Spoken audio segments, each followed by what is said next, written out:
Welcome back ناظرین. Programme پر جانے سے پہلے جو ہے وہ کالرز کے سوالات کے جوابات دیے جا رہے تھے. میں چلوں گا دوبارہ قبلہ کی جانب پہ کہ جو خطبہ آپ نے نبی کریم صلی اللہ علیہ وآلہ وسلم کا بیان فرمایا جس پہ ہم پورے سرات تک پہنچے تھے، تو میں چاہوں گا کہ جب تک کوئی اور کال ہمارے پاس کسی شرعی حوالے سے نہیں آتی ہم اس کو جاری رکھتے ہیں. جی شکریہ. رسول کریم صلی اللہ علیہ وآلہ وسلم نے جو خطبہ ارشاد فرمایا، جس کو معروف ہے یہ خطبہ شعبانیہ اس کو کہا جاتا ہے، کیونکہ رسول پاک نے ماہ شعبان کے آخری ہفتے میں ماہ رمضان کی آمد سے پہلے اپنے اصحاب کرام کے سامنے اس خطبے کو ارشاد فرمایا. تو اس میں فرما رہے ہیں لوگوں، ایسا مہینہ آ رہا ہے جو برکت اور رحمت کا مہینہ ہے، اور اس مہینے میں فرما رہے ہیں کہ وَاذْكُرُوا بِجُوعِكُمْ وَعَطْشِكُمْ فِيهِ جُوعَ يَوْمِ الْقِيَامَةِ، یعنی یاد کرو اس مہینے میں قیامت کی بھوک اور پیاس کو. چونکہ آدمی روزہ رکھا تو بھوک اور پیاس تو لگتی ہے، تو جب بھوک اور پیاس لگے تو پھر قیامت کی بھوک اور پیاس کو یاد کر لو. اور میں یہاں تک پہنچا تھا کہ بھی قیامت کی 50,000 سال کا دن ہے. تو اگر اللہ تبارک تعالیٰ اپنا کرم شامل حال نہ کرے ہمارے، صرف حساب لینے کے لیے کھڑا ہی کر دے بس کہ بھی قیامت جب تک برپا ہے ابھی کھڑے رہو، مثلاً کہہ رہا ہوں، تو 50,000 سال کا دن ہے. 50,000 سال کا دن ہے، ٹھیک ہے، ایک دن. تو ہر چیک پوسٹ پہ لوگ کھڑے ہوں گے، اپنا حساب دینا ہے. اور وہ جو ہے نا جی پل صراط، وہ کہا گیا ہے کہ وہ جہنم کے اوپر وہ بنائی گئی ہے پل صراط، اور اس سے گزر کے جانا ہے جس نے بھی جانا ہے، اور نیچے جہنم ہے. تو جی میرے خیال میں کٹ گئی. تو جو پل صراط ہے نا، اس کے لیے علماء کرام نے بعض نے اپنی کتابوں میں لکھا ہے کہ وہ 3,500 سال کا راستہ ہے. 3,500 سال کا وہ راستہ، چونکہ 50,000 سال کا دن ہے، تو یہ ساری اللہ تبارک تعالیٰ نے چیک پوسٹیں اور ایٹمیں اس میں ڈالی ہوئی ہیں. نعوذ باللہ. مطلب جی السلام علیکم. تعظیم نقوی لندن سے بول رہا ہوں میں بھائی. جی کون صاحب؟ تعظیم نقوی لندن سے. تعظیم نقوی صاحب خوش آمدید کہتے ہیں، فرمائیے. قبلہ کی خدمت میں بہت بہت سلام میرا. وعلیکم السلام. قبلہ کی جو گفتگو ہو رہی ہے اسی سے متعلق میرا ایک سوال ہے. یہ سنا گیا ہے کہ یہ دیکھا جائے گا قیامت کے روز کہ سیدھے ہاتھ میں کے اعمال اور الٹے ہاتھ کے اعمال، اور جس کے سیدھے ہاتھ کے اعمال ہوں گے زیادہ تو وہ جنت میں جائے گا. تو قبلہ سے پوچھنا یہ ہے کہ اگر مثال کے طور پہ سیدھے ہاتھ کے اعمال ہیں، اور پہلا سوال کہ سیدھے ہاتھ میں اعمال زیادہ ہیں الٹے ہاتھ میں کم ہیں، تو اس کا مطلب ہے وہ جو جس میں الٹے ہاتھ میں جو گناہ ہے اس میں ایگزمپشن مل جائے گی. ایک بات. دوسری بات یہ کہ ولایت محمد وآل محمد سیدھے ہاتھ میں ہوگا تو اس کا وزن کیا ہوگا؟ اگر مثال کے طور پر ولایت محمد وآل محمد یقیناً سیدھے ہاتھ میں ہوگا تو اس کا کیا وزن ہوگا اور اس کا مالوں پہ کیا اثر پڑے گا؟ اس پہ ذرا روشنی ڈال دیجیے گا، مجھے دعا میں یاد رکھیے گا. جی بہتر ہے کہ پہلے انہی کا جواب. جی یہ تو ظاہر قیامت کے دن کے بارے میں سوال کیا گیا ہے، چونکہ قرآن مجید میں ہے کہ من اوتی کتابہ بیمینہ، جس کے دائیں ہاتھ میں اس کا نامہ اعمال، اس کی کتاب دے دی گئی تو پھر وہ اپنی کتاب کو پڑھیں گے. ٹھیک ہے. اچھا، تو جس کے دائیں ہاتھ میں کتاب ملی اس کی نجات ہے، اور جس کے بائیں ہاتھ میں کتاب ملی اور اس کے لیے مشکل ہے. ٹھیک ہے جی. تو یہ جو ایسا نہیں ہے کہ بھئی ایٹ اے ٹائم کچھ کتاب یا کچھ اعمال نامہ دائیں ہاتھ میں دیا جا رہا ہے، کچھ بائیں ہاتھ میں دیا جائے، ایسا نہیں ہے. یعنی خود نامہ اعمال جب دیا جا رہا ہے، جس کو دائیں ہاتھ میں مل گیا تو وہ سمجھے کہ میرا بیڑا پار ہے، اور جس کے بائیں ہاتھ میں مل گیا یا گردن میں آویزاں کر دیا گیا تو اس کے لیے مشکلات ہیں. تو لہٰذا ایسا نہیں ہے کہ بھئی آدھا نامہ اعمال دائیں ہاتھ میں آدھا بائیں میں، ایسا نہیں ہے.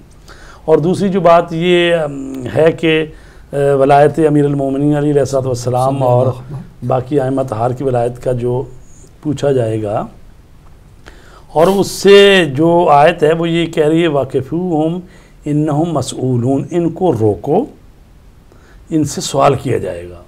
ٹھیک ہے. تو اس کا مطلب ہے، اس سے ہم یہ سمجھ رہے ہیں کہ بھئی لوگ چلے آ رہے ہیں، ٹھیک ہے، تو مختلف چیک و نماز روزہ سب چیک پوسٹوں پہ وہ کامیابی سے آگے بڑھی جا رہے ہیں. تو اب ان سے کہا جائے کہ ابھی روکو، ایک فائنل سوال تمہیں سے کیا جائے گا. تو وہ کون سا سوال ہے؟ وہی ولایت علی علیہ السلام کا. ٹھیک ہے. اور پھر یہ بھی ہے کہ جو پلسرات ہے اس سے بھی وہی گزر سکتا ہے کہ جس کے ہاتھ میں مولا کائنات علیہ السلام کے ہاتھ کا پروانہ ہوگا. ٹھیک ہے. تو وہ گزر سکے گا. اور پلسرات کی ہم بات کر رہے تھے کہ پلسرات جو ہے وہ علماء نے لکھا ہے کتابوں میں 3500 سال کا راستہ ہے. اب کچھ لوگ ہوں گے اس کو جو بجلی کی رفتار کی طرح ایک لمحے میں اس کو پار کر جائیں گے، چونکہ بجلی کی رفتار جو دنیا میں جو ہے 1,86,000 میل فی سیکنڈ ہے. ٹھیک ہے. تو یہ کچھ لوگ جو ہیں کہ وہ مثلا جیسے گھوڑے پہ بیٹھے ہیں ایسے جائیں گے، کچھ ہیں جو کبھی اٹھیں گے کبھی گریں گے کبھی پھر اٹھیں گے. ٹھیک ہے. تو نیچے آگ جل رہی ہے تو ظاہر ہے کہ اس کی بھی تپش پھر پڑے گی نا. تو کچھ ہے کہ جن کو آگ وہیں دبوچ لے گی، اور کچھ ایسے ہیں کہ ان سے کہے گی آگ جلدی سے گزری ہے، میری آگ ٹھنڈی ہو رہی ہے. یعنی ان کی اپنی ایک نورانیت اتنی ہے کہ جو جہنم کی آگ کو بھی بجھانے پر یعنی صلاحیت رکھتی ہے. تو یہ چیزیں ساری موجود ہیں روایات میں.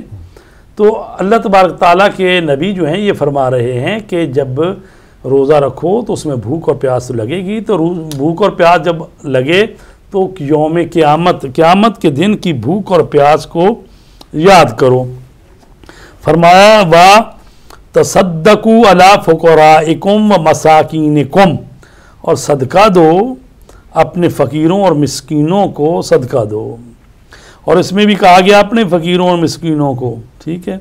اس سے بھی آپ یہ جان لیں کہ جب صدقہ دینا ہے خیرات دینا ہے تو پہلے اپنے فقیروں کو دیں. ٹھیک ہے.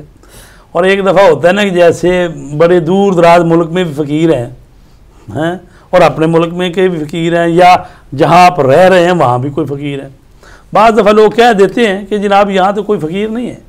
ٹھیک ہے. مطلب کیا ہوتا ہے فقیر؟ وہ ہوتا ہے فقیر جو ہے اس کی کیا تعریف ہے؟ فقیر وہ ہے جس شخص کے پاس سال بھر کا خرچہ موجود نہیں ہے وہ فقیر ہے. مثلا ایک شخص جو ہے فرض کرو کہ 15,000 پاؤنڈ سے مثلا اس ملک میں بھی رہتے ہوئے متوسط گزارا ہوتا ہے، اور اس کی آمدنی ساری مثلا 10,000 ہے. تو یہ جو باقی ہے 5,000 وہ کبھی قرضہ پکڑتا ہے، کبھی ادھر بھاگ کبھی ادھر بھاگ، بڑی مشکلات سے زندگی گزار ہے. تو وہ فقیر ہے بھائی، اور اس کی آپ اس ملک میں مدد کر سکتے ہیں. یعنی ابھی یہ چیز بنا دی گئی ہے یہاں تو کوئی ہے ہی نہیں، تو بس جہاں بھی بھیجنے پچھلے ملکوں میں پیسے بھیجیں ہیں. اس کو کہتے ہیں فقیر کہ جس کا سال بھر کا خرچہ پورا نہیں ہو رہا اور نہ کوئی ایسا ذریعہ آمدنی ہے کہ جس سے توقع ہے کہ وہ ہو جائے گا.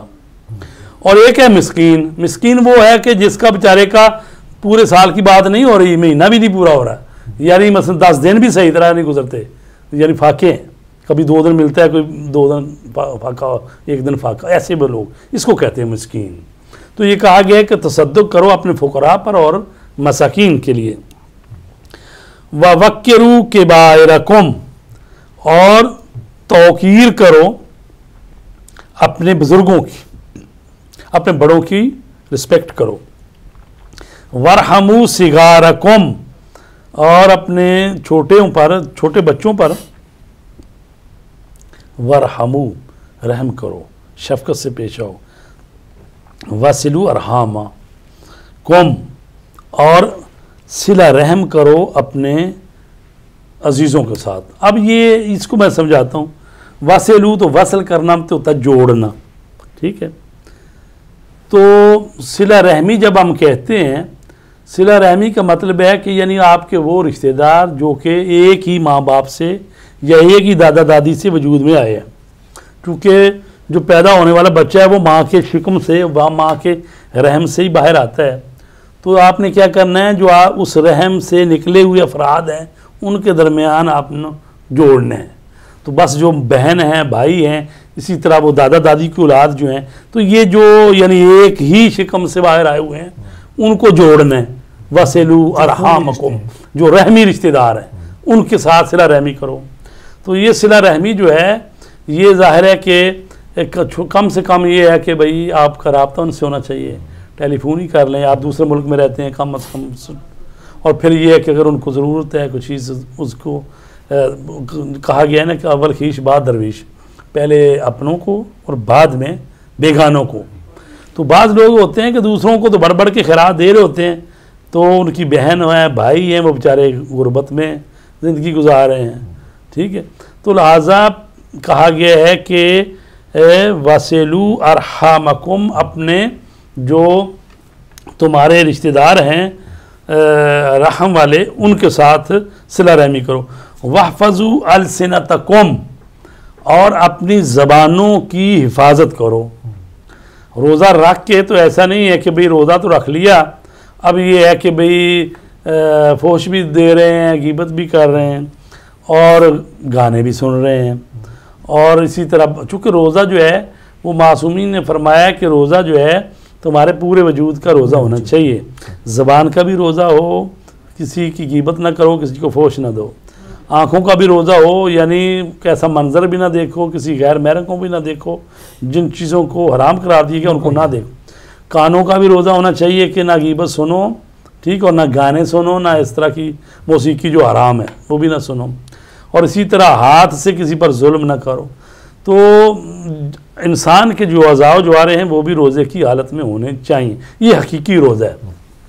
تو کہا گیا ہے کہ اپنی زبانوں کی حفاظت کرو.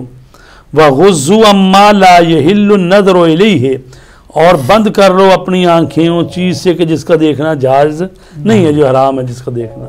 آپ کی اجازت سے کال لے لیتا ہوں، ڈراپ ہو گئی ہے جی، آپ جائے رکھیے. جی، تو اگلا ہے جملہ جس میں رسول کریم صلی اللہ علیہ وآلہ وسلم نے ارشاد فرماتے ہیں کہ اسی طرح اپنے آنکھوں کو بند کر لو، اور اسی طرح لا یحل استماع علیہ اسماعکم، جن چیزوں کا سننا جائز نہیں ہے ان سے اپنے کانوں کو بند کر لو، کان نہ دو اس کی طرف.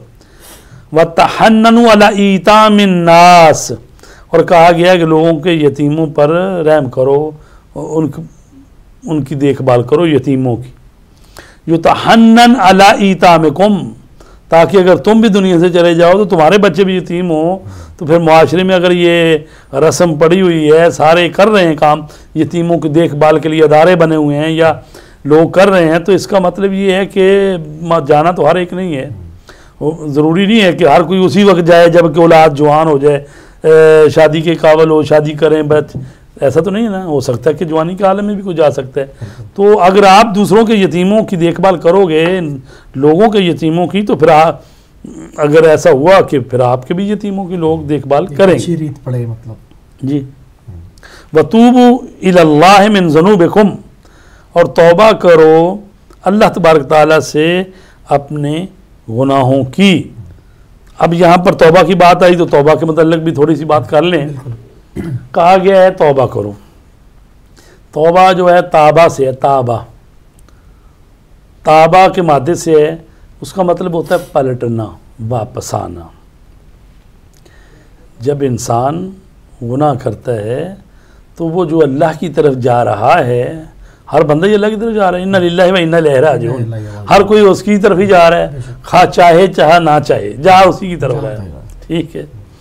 اچھا، اور اگر جا رہا ہے صراط مستقیم پر تو بڑی اچھی بات ہے، کامیاب ہو جائے گا.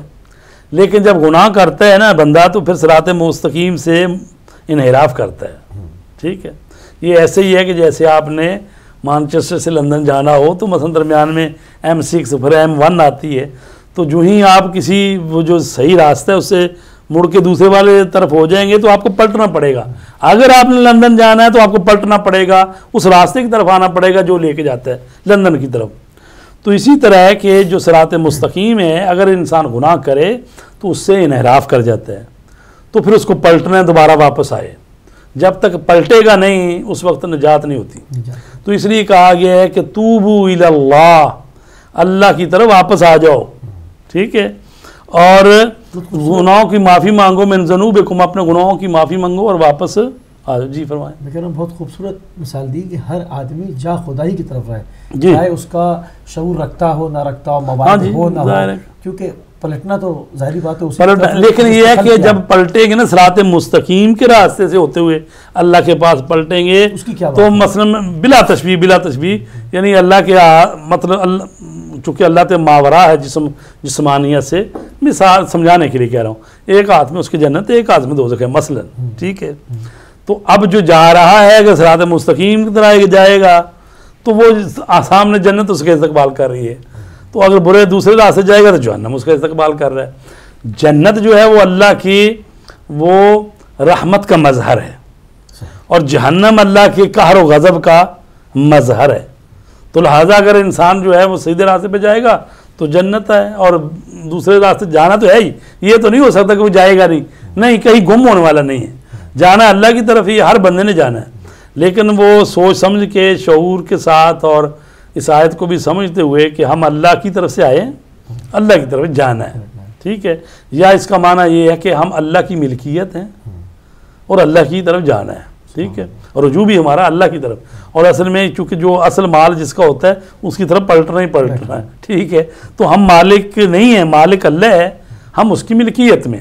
تو یہ ملکیت جو ہے وہ پلٹنی ہے. اللہ نے یہاں جو ہمیں زندگی دی ہوئی ہے یہ ایک امانت ہے، ٹھیک ہے، اس دنیا میں. تو لہٰذا جانا اللہ کی طرف ہے. بہت خوبصورت بات ماشاء اللہ. جی. تو اب فرمایا گیا ہے کہ اس خطبے میں، خطبہ شعبانیہ میں، وَارْفَعُوا إِلَيْهِ أَيْدِيَكُمْ، بلند کرو، الیہ اللہ کی طرف، ایدیکم اپنے ہاتھوں کو.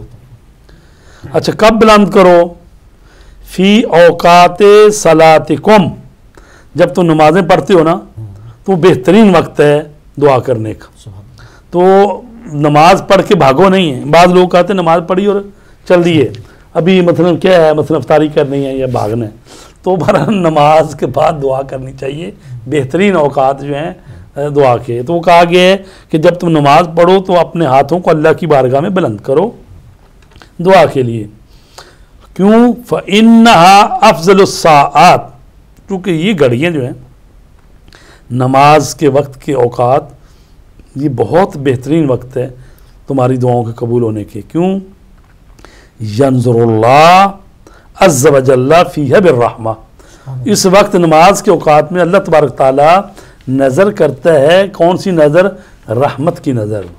رحمت کی نظر الی عبادہ، اللہ نمازوں کے اوقات میں اپنے بندوں کی طرف نظر رحمت کرتا ہے. اور اس کے بعد ہے یجیبہم اذا ناجوہ، اور وہ اجابت کرتا ہے جب وہ اس سے نجوا کرتے ہیں، جس کو چپ کے پکارتے ہیں تو وہ اس کا جواب دیتا ہے. وَيُلَبِّيهِمْ اِذَا نَادَوْهُ، اور لبیک کہتا ہے جب وہ اس کو ندا دیتے ہیں، ٹھیک ہے. تو اللہ تبارک تعالیٰ اوقات صلاۃ میں وہ نظر کرم کرتا ہے، نظر رحمت کرتا ہے، اور بندوں کی طرف نظر کر کے ان کا جواب دیتا ہے، ان کی دعاؤں کو مستجاب کرتا ہے. جی. اور اس کے بعد فرمایا یعنی وَيُعْتِيهِمْ اِذَا سَأَلُوهُ، اور وہ عطا کرتا ہے ان کو جب وہ سوال کرتے ہیں اس سے. یہ نماز کے اوقات. وَيَسْتَجِيبُ لَهُمْ اِذَا دَعُوهُ، اور جب اس کو دعا کرتے ہیں تو اللہ مستجیب یعنی استجابت کرتے ہیں.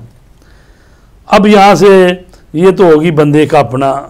اب آگے بات آئی ہے ایھا الناس ان انفسکم مرہونۃ باعمالکم، اے انسانوں تمہاری جو ہے نا نفوس، تمہاری جانیں وہ تمہارے اعمال کے مرہون منت ہیں. یعنی گروی کا کیا مطلب ہوتا ہے؟ جب آپ نے کسی سے قرضہ لیا تو اس نے کہا بھائی میرے ایسا کریں کہ کچھ چیز گروی رکھ کے جائے، ٹھیک ہے. بینک بھی بعض دفعہ مکان گروی رکھ لیتے ہیں، قرضہ دیتے ہیں نا تو مکان لکھوا لیتے ہیں. اتنی مدت میں اگر تو قرضہ دے دیا تو ٹھیک، نہیں تو مکان وہ رکھ لیں گے، ٹھیک ہے. تو مکان گروی رکھ لیتے ہیں. تو اب یعنی اس کو چھڑانا کیسے ہے؟ وہ قرض دینا پڑتا ہے نا، تو پھر ہی چھڑایا جاتا ہے. تو کہا گیا تمہاری جانیں جو ہیں نا وہ تمہارے اعمال کی گروی ہے، ٹھیک ہے. تو جانوں کو چھڑانا ہے تو کیا کرنا پڑے گا؟ نفوس کو آزاد کروانا ہے تو اس کے لیے کرنا پڑے گا کہ اعمال کرنے پڑیں گے، عمل کرنے میں. اور پھر فرمایا کہ فَفُكُّوهَا، تو پس اپنے نفسوں کو آزاد کروا لو. اچھا کیسے آزاد ہوں گے؟ بِاِسْتِغْفَارِكُمْ، تمہارے استغفار کرنے سے ہی آزاد ہوتے ہیں. وَظُهُورَكُمْ ثَقِيلَةٌ اور تمہاری پشتیں، یہ ظہر کہتے ہیں پشت کو، ظُهُورَكُمْ ثَقِيلَةٌ تمہاری پشتیں جو ہے نا وہ بڑی وزن کی وجہ سے وہ کیا ثقیل ہو گئی ہیں، یعنی گناہوں کے بوجھ سے تمہاری پشتیں جھکی جا رہی ہیں، جو بار ہے انسان کے اوپر. ہاں جو کس سے ہے؟ من اوزارکم تمہارا جو وزن ہے نا گناہوں کا، اس کی وجہ سے تمہاری پشتیں جھکی جا رہی ہیں. ٹھیک ہے، مثلا بعض دفعہ ہوتا ہے نا آدمی سر پہ اٹھا لیتا ہے وزن، اور بعض دفعہ یہ ہے کہ وہ ایسے پیچھے اکثر لوگ جو ہے نا پشت کے اوپر بوری دانوں کی آٹوں کی وہ چیزیں اپنی پشت پہ اٹھاتے ہیں. تو کہا جا رہا ہے کہ تمہارے گناہوں کا بوجھ تمہاری پشتوں کو وہ جھکائے جا رہا ہے. جی میرے خیال میں بالکل ٹائم ختم پر ہے، ایک مختصر سی کال لے سکیں گے. جی السلام علیکم. وعلیکم السلام. جی بیٹا. آپ کون ہیں؟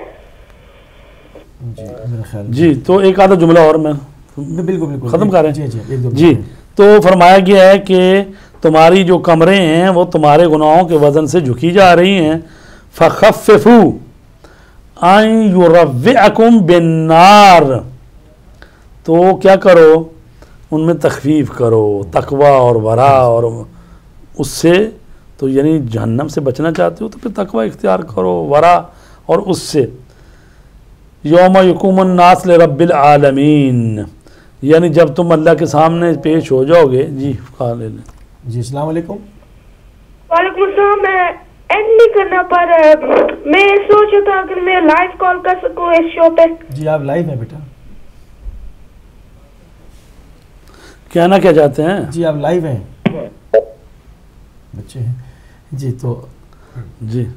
تو اگر مثلا چند منٹ ہیں تو ہم وہ روزے کی دعا پڑھ لیں پھر ختم کریں. یہ کرنا ہے دیکھیں وہ دعا پڑھ لیتے ہیں.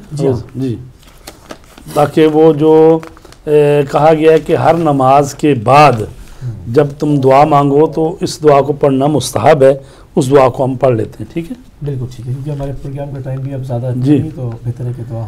بسم اللہ الرحمن الرحیم. یا علی یا عظیم یا غفور یا رحیم انت الرب العظیم الذی لیس کمثلہ شیء وهو السمیع البصیر. وہذا شہر عظمته وکرمته وشرفته وفضلته على الشهور وهو الشهر الذي فرضت صيامه علي وهو شهر رمضان الذي أنزلت فيه القرآن هدى للناس وبينات من الهدى والفرقان وجعلت فيه ليلة القدر وجعلتها خيرا من 1000 شهر فيا ذا المن ولا يمن عليك من علي بفكاك ركبتي من النار فيما تمن علي وأدخلني الجنة برحمتك يا ارحم الراحمین. اللہم صلی علی محمد وآل محمد. بہت شکر گزار ہیں کہ آپ نے اپنا قیمتی ٹائم جو ہے وہ ہدایت ٹیلی ویژن کو دیا. اور ناظرین اسی کے ساتھ جو ہے وہ پروگرام کو ہم اختتام کی طرف لے کر جائیں گے. آپ دیکھ رہے تھے پروگرام افطار ود ہدایت مینچسٹر اسٹوڈیو سے، اور ملیں گے آپ کو دوبارہ سحری کی ٹرانسمیشن میں انشاءاللہ.